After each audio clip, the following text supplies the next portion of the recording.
안녕하세요. 김용호입니다.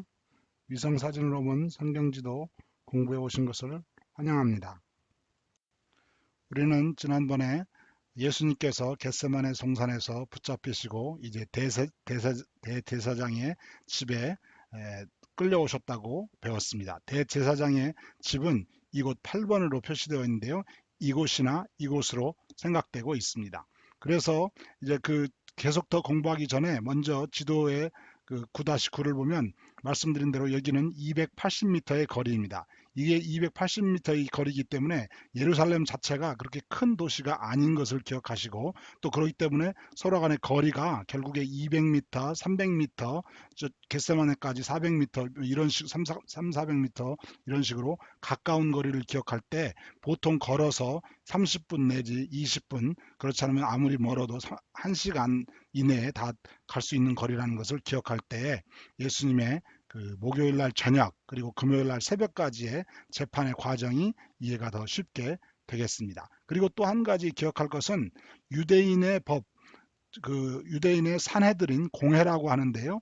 공회는 대제사장과 70인의 장로들로 구성이 되어 있는데요. 바리새인과 사두개인들로, 그들은 아주 율법적인 사람이고 또 재판에 있어서 아주 룰이 아주 철저하고 잘 따르려고 하는, 아주, 그리고 자기네들이 그것을 자랑스럽게 여기는 사람들입니다. 그런데 그, 사내들인 공회의 법에 의하면 재판은 해가 진 후, 해가 뜰 때까지는 재판을 할 수가 없게 되어 있습니다. 왜냐하면 증인을 부를 수가 없기 때문이죠. 거기는 전기가 있는 것이 아니기 때문에, 저녁에는 증인들이 다니질 않기 때문에, 성문에서 옛날에는 성문에서 앉았더라 그런 식으로 증인이 있었는데, 그렇기 때문에 자기네들도 재판의 법을 밤에는 하지 않습니다. 그런데 오늘 공부를 해보시면 알겠지만 그것 때문에 이들이 얼마나 그 법을 어겼는지 또 어떻게 했는지를 볼 수가 있겠습니다. 그것을 보시고 이제 성경과 함께 공부하도록 하겠습니다.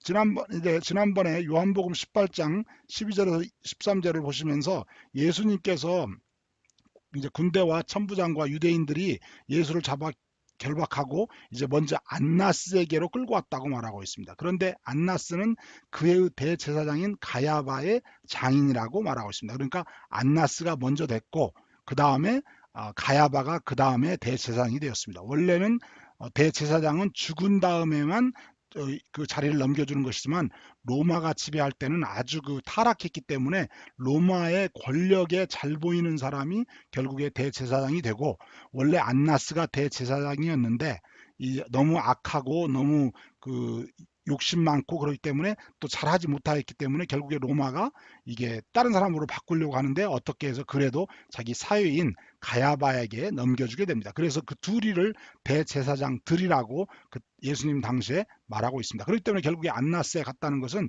이제 안나스에 먼저 가고 그 다음에는 가야바에 가는 그런 형상을 보이고 있습니다.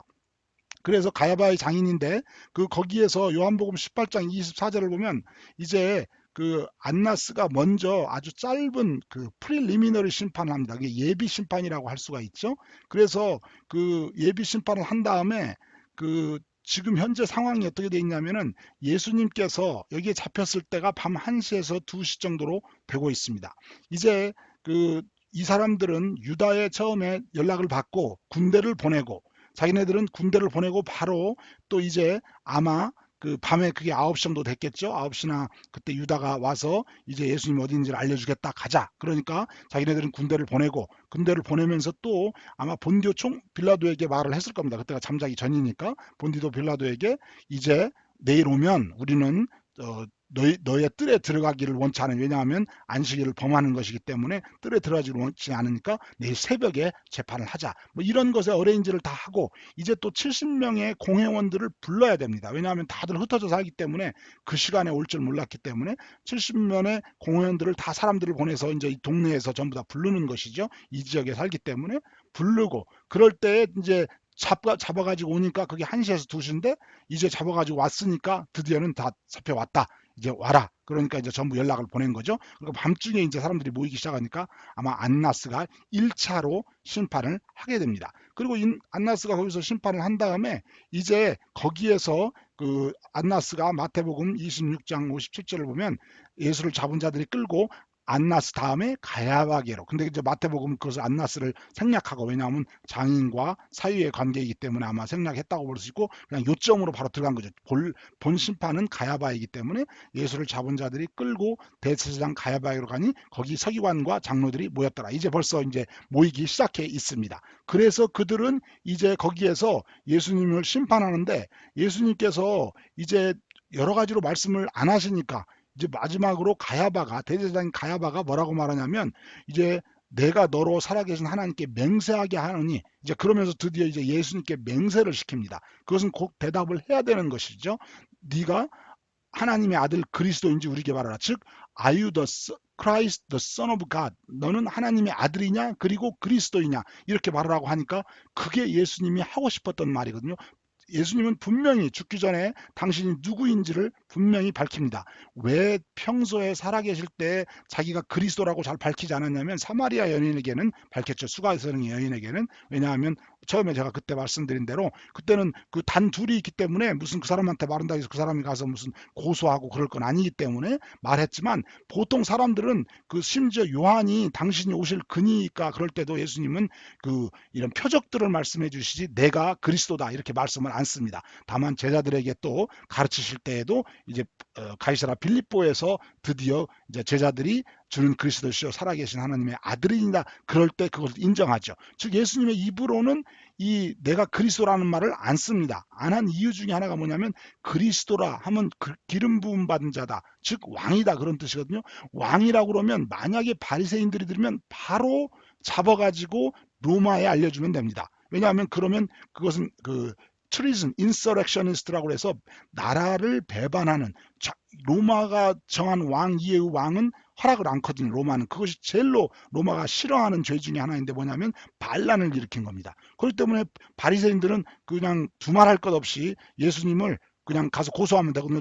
자기가 입으로 그 그리스도 즉 왕이라고 그랬다. 그래서 잡아 넣으면 되거든요. 그렇기 때문에 예수님은 그 자기가 그리스도라는 말을 안 씁니다. 그런데 이제는 예수님께서 죽으실 때가 되었고 마지막 이게 재판인들 아셨기 때문에 네가 하나님의 아들 그리스도인지 우리에게 말하라. 그럴 때 예수님께서 내가 말하였다. 즉 나다. 아주 강력한 법률적 용어죠. 즉 내가 네가 말한 그다. 즉 그리스도요 하나님의 아들이다. 그렇기 때문에 이제 이 사람들은 드디어 이제 된 겁니다. 그래서 뭐라고 말하냐면 이제 더 이상 그 말할 필요가 없다. 그러면서 어찌 더 증인을 요구하리요? 너희가 참남한 말을 들었도다. 그러면서 사형에 해당한다 하고 이제 핍박을 하고 때리고 이제 그렇게 하기 시작합니다. 그것이 계속 지금 이제 대제사장의 궁전 여긴지는 정확하게는 알 수 없지만 거기에서 일어나는 일입니다. 그런데 보면 이제 누가복음 22장 66절 67절 가면 다시 성경을 자세히 읽어보면 날이 샘의 백성의 장로들 곧 대제사장들과 서기관들이 모여로 공회로 이끌어 들었다고 말합니다. 여기서 공회라 하면 산헤드린, 그 산헤드린 70인의 공회를 말하는데 사람들이 다 모이면 공회가 되기도 하지요. 그렇지만 보통 공회가 모이는 장소는 이제 이 9번 여기에 있는데요. 9번 여기가 실은 이쪽 북쪽에 이쪽에 있는데, 보통은 공회가 이쪽 성전에 이쪽 방에 룸에 그 체인버 오브 휴운스톤이라는 그 룸에 깎아지른 돌로 만든 방이란 그런 룸에 있습니다. 그렇기 때문에 이제 아마 그쪽으로 데리고 갔는지, 그렇지 않으면 이 로얄 스토어 이쪽으로 갔는지, 그렇지 않으면 이쪽에서 했는지는 알 수 없지만 한 가지 저기 분명한 것은 새벽에 이제 그들이 장로들과 공회로 이끌어들여서 예수님께 다시 한번 질문을 하는데, 똑같은 질문 같지만 자세히 보시면 67절에 내가 그리스도여든 우리에게 말하라.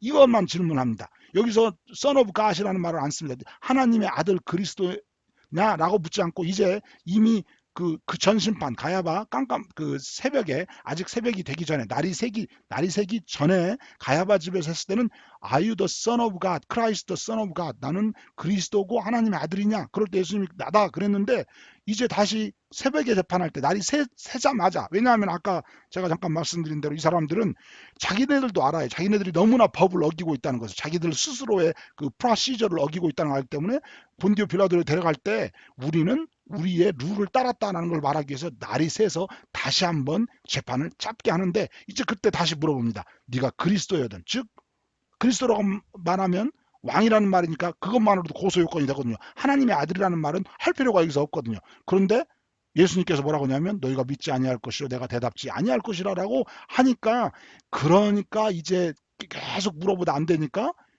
이게 이렇게 물어봅니다. 그러면 네가 하나님의 아들이냐?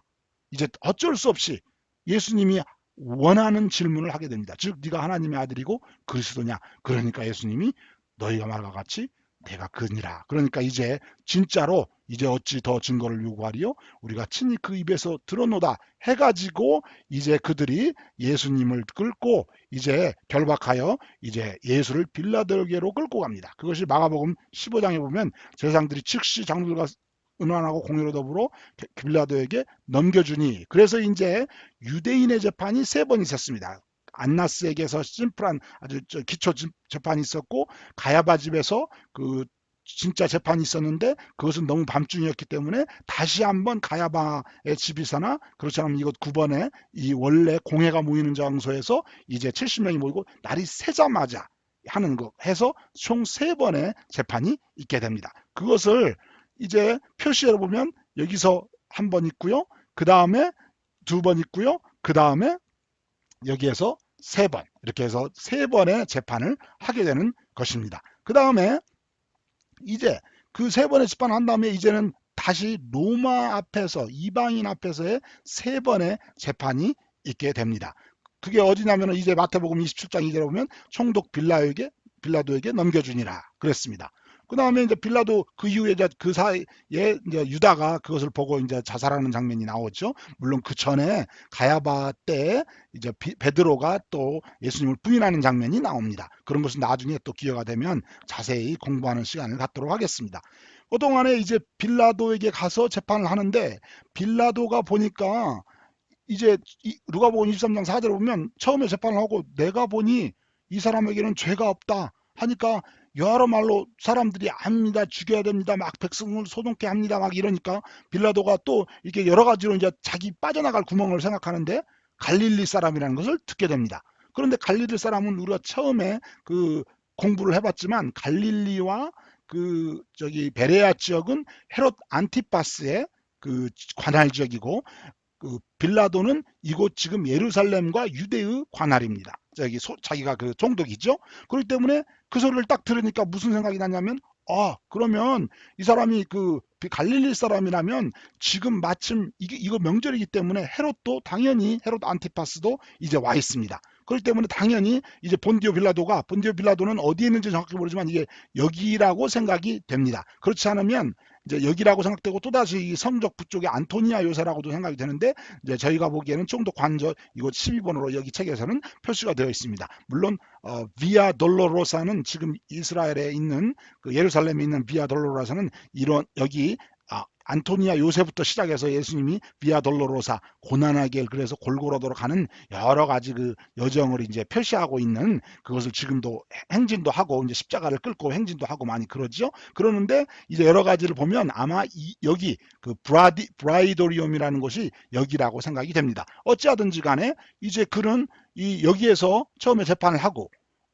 갈릴리 사람이냐? 그럼 보냅니다. 여기서 뭐 아까 말씀드린 280m니까 300m, 여기서 한다 해도 400m 되니까 15분, 20분 뭐 끌고 가면 30분 하니까 갔다가, 이게 지금 새벽이 됐죠. 6시, 그게 6시 정도 되거든요. 새벽이 됐건데 갔다가 여기서 헤롯이 잠깐 이제 예수님을 그 모욕하고 다시 데리고 와서 이제 총독 관저로 오게 됩니다. 그렇게 해서 3번의 재판이 이제 한 번, 첫 번째 하고 잠깐 하고 나는 죄가 찾지 못하겠다. 그 다음에 헤롯에 갔어요. 헤롯이 재판했는데 헤롯에게는 아무 대답도 안 하십니다, 예수님이. 그러니까 다시 보냅니다. 그래서 여기서 3번째 재판을 하게 되는 것입니다.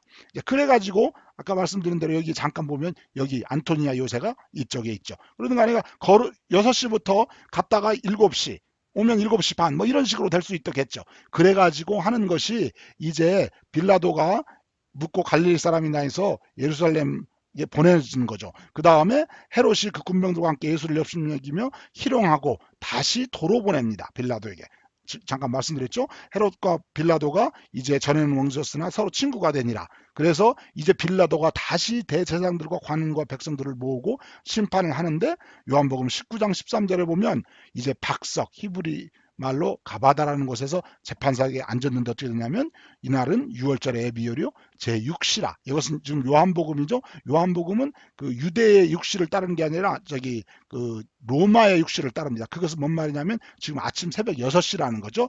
빌라도가 이제 6시에 말을 합니다. 이제 보라, 6시부터 해가지고 이제 재판을 하는 거죠. 그래서 이제 여러 가지 왔다 갔다 하는 가운데 있는데, 그러다가 결국에는 한 7시나 7시 반, 8시에 이제 뭐 정확하게는 모르겠죠. 한 7시, 6시부터 9시 전이니까 이제 그 사이에 예수님께서 결국에 빌라도가 예수를 십자가에 못 박히게 저에게 넘겨주니라 하게 됩니다. 그렇게 해서 이제 마가복음 15장에 보면 예수님께서 비아 돌로로사를 거쳤는지 그 고난의 길을 거쳐서 이제 골고다로 가게 돼서 때가 제3시가 되어 십자가에 못 박히니라. 그래서 예를 들면 여기에서 재판을 하고 여기서 넘겨주면 골고다까지 가는데 어게인 이제 십자가를 끌고 가니까 시간이 걸리겠죠. 한 1시간 정도 걸리고 여기서 다 준비하고 못을 박으니까 때가 제3시라.